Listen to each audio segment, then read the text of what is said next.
Okay, I'm Larry Wichlinski, Associate Professor of Psychology at Carleton College in Northfield, Minnesota. Can you talk a bit about the topic of neuroethics? I'll try. It's a relatively new field that exists at the interface between basically philosophy and neuroscience. And the term, I think, means different things to different people, but there are a few topics that come under this category, and I'll just give you one that very quickly comes to mind. And actually this interfaces too with the concept of neuro law. Here's the dilemma. Suppose that somebody commits a crime or a series of crimes, and then lo and behold we look in their brain and we see that there are dysfunctional connections and actual damage in their frontal lobes, which is an area of the brain that we think is involved in regulating a person's behavior. So then the question is, do you hold them morally responsible for their actions?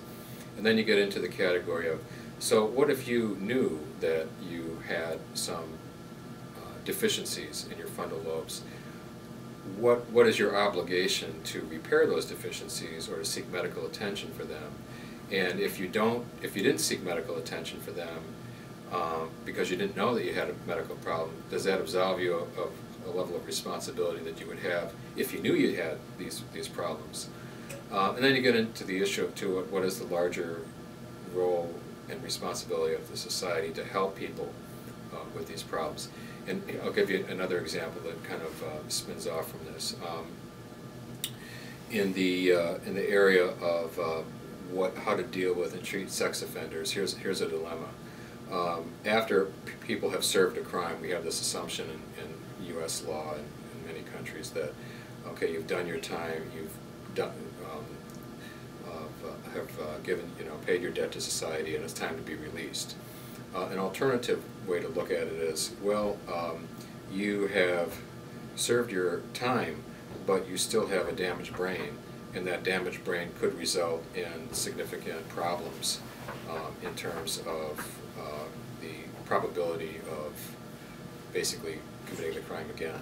So, so then what do you do with that? Because we don't know what happens in the brains of people who have these predispositions, and therefore, we also can't say to what degree can they control them and not control them. So to what degree do we hold them accountable?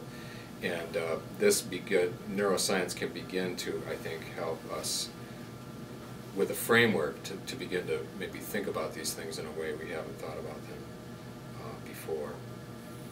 And then you wanted to talk about cosmetic psychopharmacology too. Yeah. I think about this in terms of something like Botox for people's personalities. So just like people want to have physically enhance their appearances, people want to psychologically enhance themselves too. And then, to what degree does this produce significant alterations? To what degree is it okay to make yourself into somebody you're not?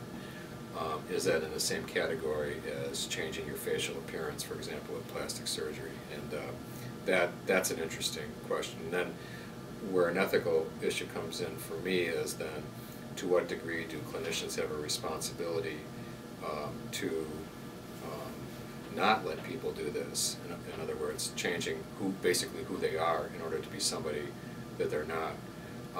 Part of this strikes me as being an interesting and very American question, because we live in a country where people are constantly trying to reinvent themselves, and people come here from other countries in order to reinvent themselves. So it's not a big step to see that there are people who want to change their personalities and are willing to do that with pharmacological assistance.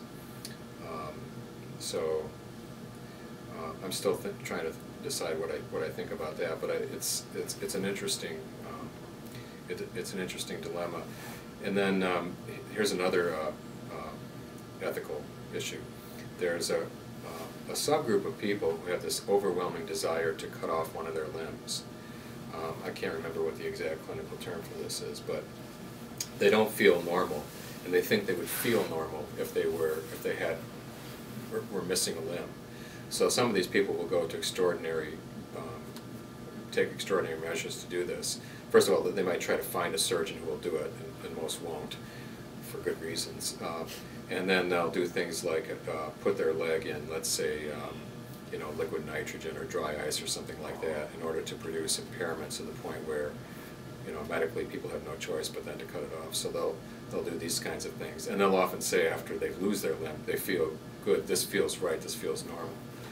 So then one of the ethical issues is, okay, these people claim that they're suffering because they have all their limbs intact, and what would feel normal to them is to be missing one of their limbs.